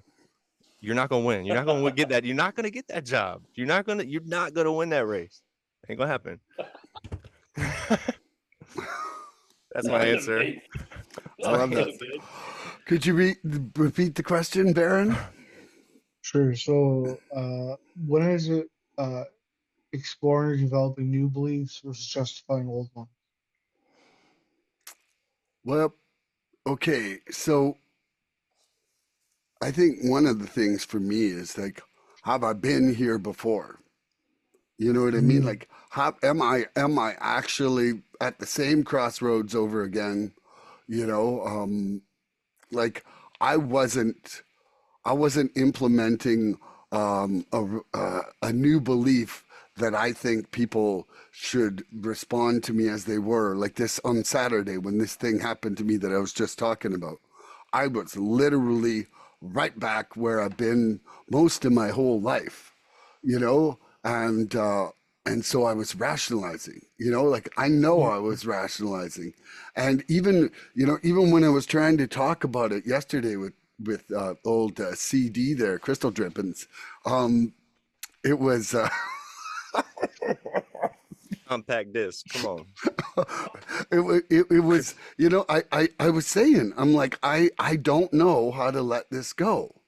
You know, like I'm trying to, I'm acknowledging that that action was not right, you know, and you know what? I needed to pray on it, and it wasn't, and and that was my fatal flaw in that route of action yesterday. Like in Mm, retrospect, it's coming to me right now as I'm saying it. Is that what would my sponsor say? He'd be like, "Man, did you pray on that?" And I'll be like, "Oh shit, you got me." Damn it. I tried everything. I tried everything but the solution you tell me to My every single sponsor time. hits me with that every time. He's like, bro, how free you want to be? Did you pray? And I'm like, damn it, I'm sorry I messed with you, man. My bad. And I Yeah. just hang up the phone, go pray. Holy But shit. like I feel that a lot of times now, like from doing my couple rounds of inventory, it's like I know when I'm on a rerun, you know? Like I might not remember a TV show that I've seen before, but it's like 5 minutes in, I'm like, "Ooh, I've seen this. Like Because you're not high anymore, yeah, Milan. yeah. But the same thing happens in my interactions is that it's like it might start really quick, but by the time I'm dissecting the discomfort in a situation like that, I know I know when I'm running around the same thing, mm, more so because if if it's something that like if it's like a new principle or I'm just trying to act, more principled, I mhm, generally feel better after, not shittier. Like when I'm rationalizing, the end result feels like crap versus good, you know? Yep. And yeah, I'm going to leave that there. And Mr. Baron von Boots, would you like to answer your mhm. own question? So I think the metric that I use with new beliefs or old beliefs is who are they serving? Nice. So because one of the things I've come to learn, and this has been reinforced over the last little bit, has been, like if is this bettering people? Is it bettering others? Is it bettering my higher power? But also, is it bettering me? Now, the caveat with it bettering me is why would it be benefiting me? And the what's been reiterated for me in this last little while is character defects. And if it, I used to think my character defects would be removed from me in the order, two things, in the order I wanted them removed, Yeah. and the ones that I disliked the most would be removed first. Control. And yeah, right. And I came across this. No, the character defects that get removed from me are the ones that allow me to better serve other people. That's why they get removed. They don't get removed because I don't like them. They don't get removed because I find them uncomfortable or that I hate them or that they bring up stuff with me. It's because when this one gets removed, I can then help somebody else with the opposite of whatever that defect was, right? So I'm looking at belief systems. I look at it in a very similar way. No. That's Beautiful, awesome. man. That's really beautiful, man. I really like how you laid that out, Scotty. I love that too. Great Oh, man. perspective. I love all you guys. And so now for the next 27 minutes, would you guys like to do some lightning round? I'm excited. Yes, I'm please. excited. I'm super Yeah, excited. a little super taste of lightning round, and then at the very end, obviously end with one of Scotty's awesome jokes. Because that last one, dude, I was laughing about that for a while. Okay, here we go, Mr. Puddle Pants. It's your turn now to ask El Capitan on a lightning round. L. Yes. L, I like that. How do you, my friend, replenish when your faith is low? Yeah, that's a great question. When my faith is low, y'all have been hitting on this a lot, man. I pray, man. I push, PUSH, pray until something happens. Push, push, push, man. Man, I pray my ass off, man. I've gotten real comfortable with prayer. And bro, I get answers, man. He talks back. He talks back, man, and it's a beautiful thing, man. When you find that God in your life that talks back. No doubt. You know, so I pray, man. I pray. I lean into love, man. I lean into love. I got a lot of people that love me today because I'm able to hold on to it, man, and outwardly love back, you know, unconditionally. You know what I mean? We all greet each other in these rooms as if we survived the same near death catastrophe, right? Like we all been to hell. And so when I came here, I felt that. And it has become part of me. And so love, man, love always wins, man. It's undefeated. It doesn't know how to lose. You know what I mean? You know, so anytime I'm feeling outwardly where like I'm not tapped into faith or my belief, or it's getting a little wonky for me, man. I lean into love, man. I lean into my love channel. I get into a meeting, I feel that love, I give that love, and I get out of my head, man. My head is my ego, and my brain is not my amigo. So Okay, I forgot we were doing lightning round. Yeah, can I get the question again there, I was ready to Mr. go. I was ready to Drippins? go on. I know you were just getting started. Mr. Daly, how do you replenish your faith when it is low? Woo! I would say service. Service, like service makes the circle go around. And when I do a good sesh with the sponsee, it really kind of always tweaks me into feeling kind of, I would say, jubilant. Highest form of service. Jubilant. And, and then also, too, I got to agree, the prayer. You know, when I'm outside, when I'm praying, and meditation. You know, those things, prayer, meditation, and service are the all-time Ellis, three for me. That boy right there is getting answers when he prays now. That dude right there, Milan. This guy right here. Right. I know. That dude, he's getting answers. I'm so excited for you, bro. Been speaking in the wind. Baron. Baron. How do you replenish when your faith is low? Mr. Baron. And that's assuming it is. Maybe it never is low. That'd be a good answer. Well, I'm on the timer too. Oh, Yeah.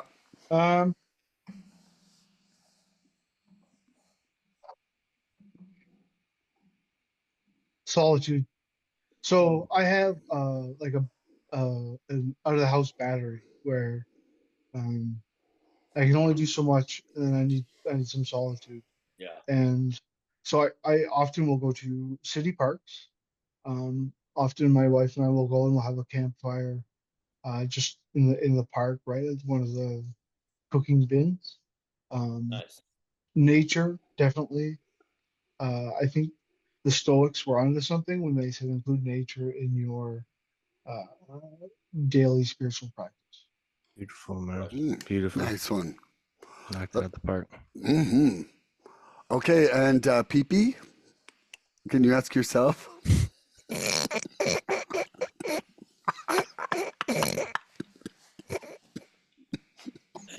In the bathroom, please, PP. Toss me up a minute. Oh yeah, okay, go. Toss me up a minute. I typically, I love you, bro. if I'm completely on that feather's edge of like being that uncomfortable, I usually call somebody. Yeah, I definitely acknowledge that relationship to burn through hot and harder than any other. Like I try not to lean too much on the human power, but I still do. I connect with the human power, and I love the nature thing, man. Like going out, walking in the forest, swimming. I do a whole ton of that. I think as long as I know I'm not like burning it down, like if I'm eating well, I'm drinking well, like having a positive conversation and doing something productive, even if I could have done like way more with my day, that's better than what I ever used to do under that kind of and You're doing better than someone not trying, right? Yeah. You know what I mean? Can't light it up. That's all the beautiful, time. man. All right, my question, right? Yep, you could All ask right, me, Al. I'm coming to you. All right, Me. this is so. Look, I need you to tell the people why does belief matter? Why does belief matter? Because I believe that what you believe creates your reality. Done. Boom. Who am I going to next? Puddle? And Baron von Boots. Baroon. All right. Hey, tell the people why belief matters, man. If you don't stand for something, you'll fall for anything. Woohoo! Oh, done. Whoa, bye. Yeah, right. I guess I'm going to puddle pants now. Puddle pants. Why does belief matter? And if you don't knock it out the park, we're coming for you. PP? Less than 3 words. Less than 3 words. Come on. I'm just kidding. I'm just kidding. Why does belief matter, bro?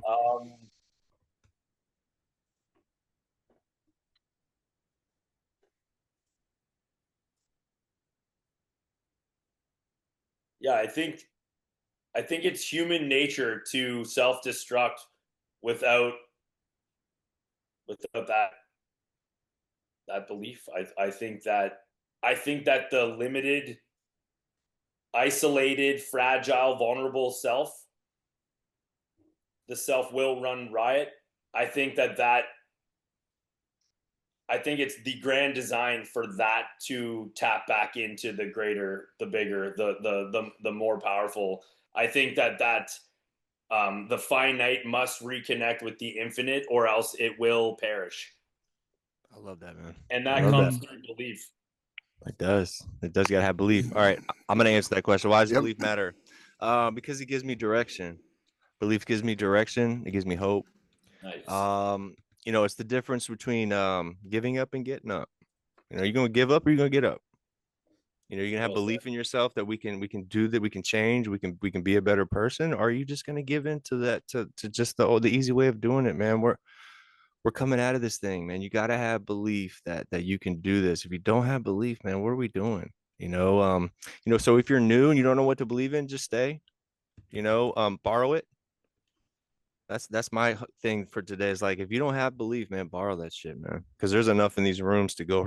There's enough in these rooms to go around tenfold, right? Yeah. And so let the group believe in you until you believe in you. You know what I mean? The belief that the group believes in you, because we need you. You know what I mean? If you want to get off drugs, you want to stop drinking and shit, we need you in these rooms, man. We absolutely need you. So just believe in the group that they believe in you until you believe in yourself and start loving yourself. So not just the group, but all of the fellowship. The whole fellowship. Yeah. The whole fellowship. Absolutely, man. Thank you for clarifying that. Baron von Scooty Pants. To recover is to unlearn the lies we told ourselves and replace them with truths that set us free. What false belief once defined you, and what truth has taken its place? So one of the things I came into this program with was not a right-sized ego, as Mr. PP was talking about earlier in the podcast. Like when I entered a room of regular people, I'm just getting hold it together. I'm trying not to be loud. Oh man. Yeah, so if I not meetings, but if when I entered a room of people, I had to be either the best person in there or the worst person in there. I couldn't be both. I Yeah. couldn't be in the middle. I couldn't just be one of the fellows. I had to be either a piece of shit to everybody or the greatest person in the room. And recovery has allowed me to be right sized in social situations. Beautiful. Man. That's Beautiful. wonderful. Smells like Baron knows what serenity is, man. Mr. PP, to recover is to unlearn the lies we told ourselves and replace them with the truths that set us free. Pepe Le Pew. What false belief once defined you and what truth has taken its place? Belief. Just one. I remember I was 15 years old, sitting in a basement of my best friend. It was where his older brother and all their friends hung out. They would drink, do drugs, smoke. It was like the den. And it was a big deal to be invited down there at my age because they were like 4 years older. Anyway, they were talking about like university and like what people were going to do when they get older. And I basically piped up and said like, I'll cut your grass because like I'm not going anywhere. Like I just said to this group of people, like I could be your gardener because like I'm not going to become anything. And this one guy looked at me and he was like, dude, do not say shit like that about yourself. Like this older guy looked me directly across the room and he's like, have some faith in yourself, have some respect in yourself. So at like 15, I just didn't believe I was going to ever become anything. Like my sense of self was fucking shattered. I don't know exactly why.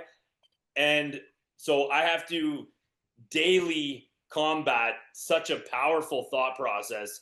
And so, yeah, that's the thing that has shifted the most. I love that. That's beautiful. That's beautiful. L? Yes. To recover is to unlearn the lies we told ourselves and replace them with the truths that set us free. What false belief once defined you and what truth has taken its place?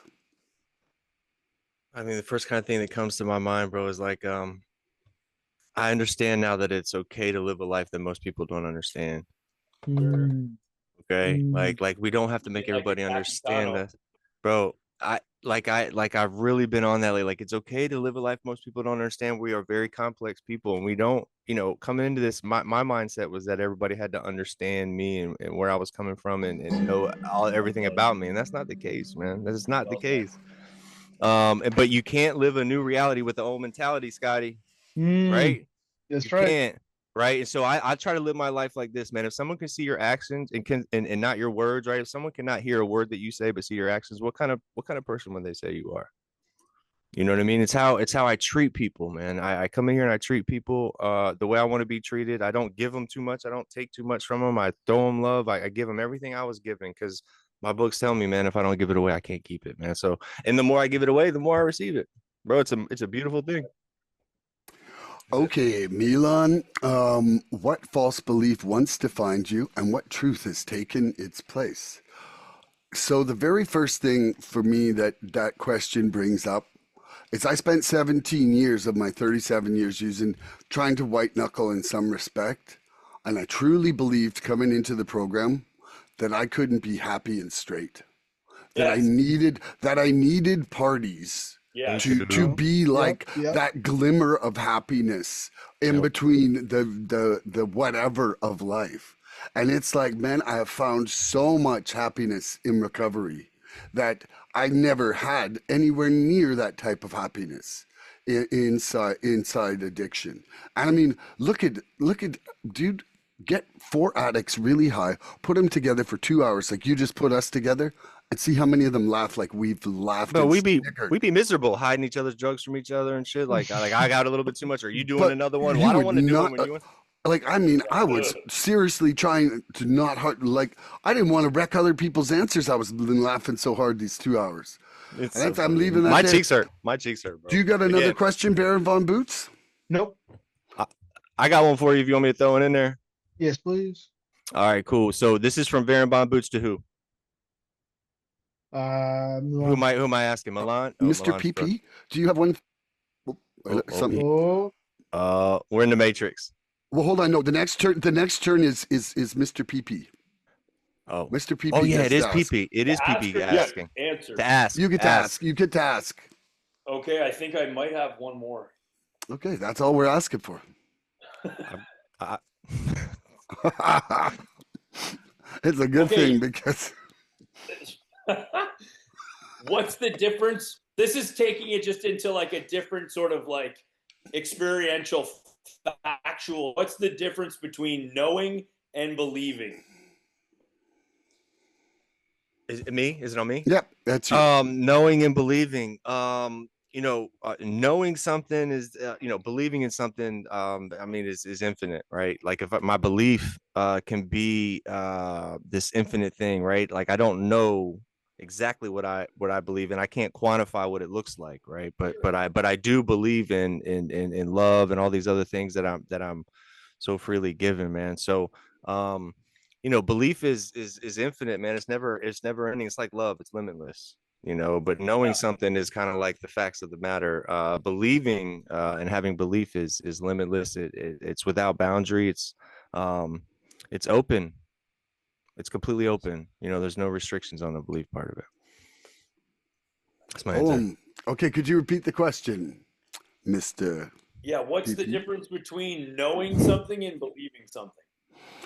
So I think, this kind of brings me, I could be wrong about this, but knowing is kind of like, say, coming from my math roots, it's like facts I can prove. Facts I can prove, and it's just really, it's not an ambiguous thing. Whereas believing is, believing is the faith that I have built off of experience. Okay. And so that experience, like those experiences then define what I believe in by the faith that they create. Got it. Like Love it. I have faith I'm going to remain straight today because my experience has been my program. If I continue to repeat it in the same fashion, I'll be straight today. And you'll stay alive today. Yeah, that's right. Yep. Love it. Okay. I can't wait to hear what the Baron's got to say on this one. Barum. What's the difference between knowing and believing? I'm gonna switch it up a bit. Of course. You won't do it. Belief is when I don't know. When I know something, I know it, right? So for me, the way I have to carry myself is that I know there's a God, that I know the program works, that I know there's a spiritual solution to the problems of my life. It has to be beyond belief because belief encapsulates doubt as well, right? So as hard as that standard is to hold, I have to know things, and it's not easy, but I think that belief fills in the gaps of knowledge. Beautiful. Beautiful. Love I that. have to be perfect honesty is that I was hoping someone would say that. Woo, yeah. Okay, and now for you to ask yourself. Same as Scotty. So the idea for me before was like it was enough to believe. The belief was sufficient for me to take action to then find out the knowing. Like I really, really I think a human being needs to have conviction, or else you're too vulnerable to other people's opinions, to the news, to the fear. And like when you can fucking stand there 2 feet on the ground and be like, I don't give a shit if 2,000 people have a different opinion. I know this. And because you start to realize that your convictions, which are belief systems, they can be belief systems, but have conviction in knowing them. That's the way we get our true power. That's when they say we found a power greater than ourselves. Like all my convictions are based out of the fact that I admitted I was powerless so that I got to reunite with something that I now with conviction can say I know to be true. Boom. Boom. Boom. Love Like you, you bro. just slid in like that was the most perfect time drop the mic in the history of lightning round. As a puddle pants would, man. Come on, bro. Okay, L, you got a question for me? Oh yes. How has a belief in your higher power shaped your recovery, or lack thereof? Woo. Well, it has entirely kind of changed my whole existence because uh, I really, it has given me a sense of self-worth. It has given me a sense of connection. It's given me faith that I never had in many aspects of myself and the universe, and like just how infinitely inconsequential I am, and yet how valuable I am at the same time. Very well And said. yeah, and it's you know what, it's really made me smile when it said hello. That's And beautiful, man. I didn't put the timer on, but I know I was under a minute. I saw you. I saw you cheated. All right, I'm coming to you. Who? I don't even Baron. know. Baron. All right. How has the belief in a higher power or lack thereof shaped your recovery? Uh, my higher power doesn't need me to believe in him, but I need my higher power to believe in me. So when I think of that, I think of the idea that when I was an atheist, uh, I I wouldn't have been able to have recovery at all, right? I know some people do it that way, but I don't think that way would work for me. Um, and Yeah. furthermore, for the bulk of my recovery, I had a God that was more just than loving. Yeah. And Yeah, and man. today I have a loving God, and that has made such a world of difference in my recovery and in my life.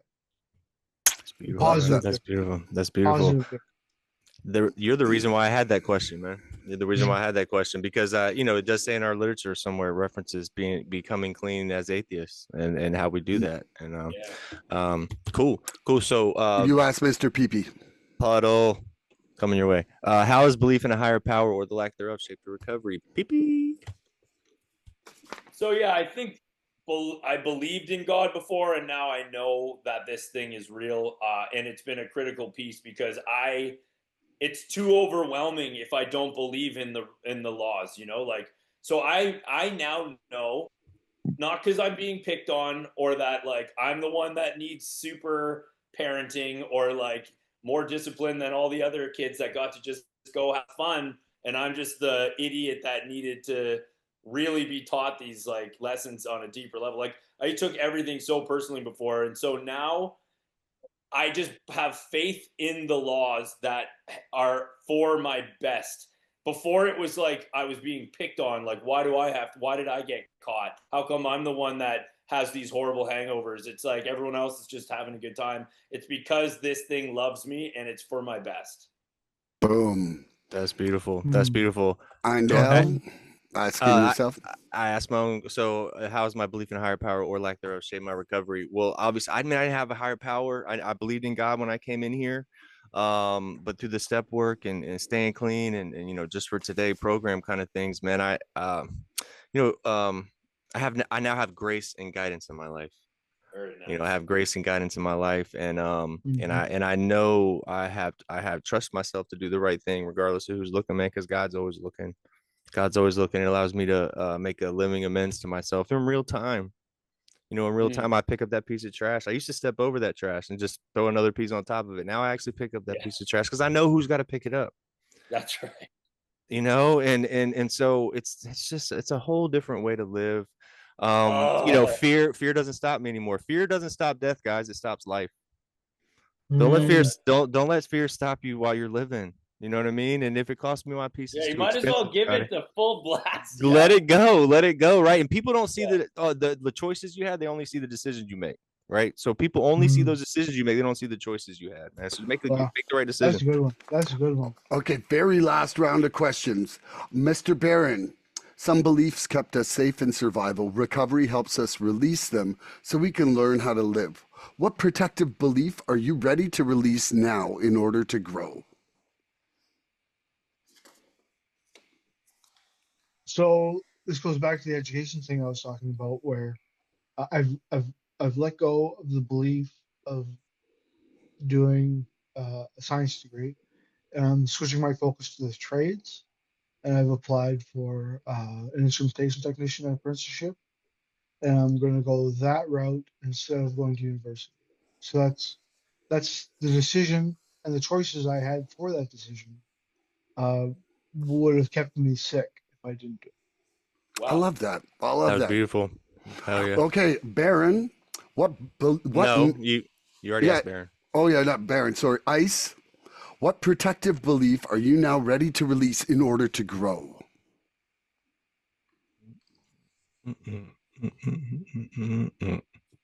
Ice, ice, baby. Oh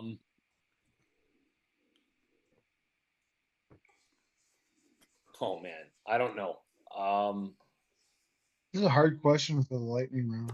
I It is. know. I I know. really That's what I what love came about it. through is like I relied on human power before, and now I know no human power. Like if I'm blessed with human kindness, support, help, intervention, whatever, like I believe that I believe God works through everything. So I can't limit it to the people that show up to help me, the car that stops in front of me. It's all happening.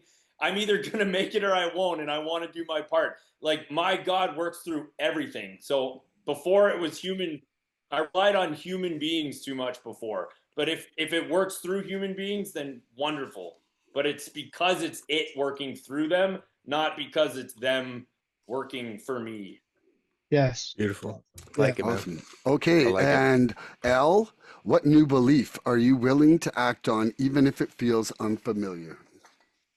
The first thing that kind of came to my mind is my belief, like I used to not walk away from anything. I used to just let it like explode for it to go away, right? And so now I'm my belief in walking away from people and things to save my own life, right? Is a different shift in my perception and how I believe, right? Because I'd rather adjust my life to your absence than try to adjust my boundaries to accommodate your disrespect. Like I gotta walk away from that shit, man.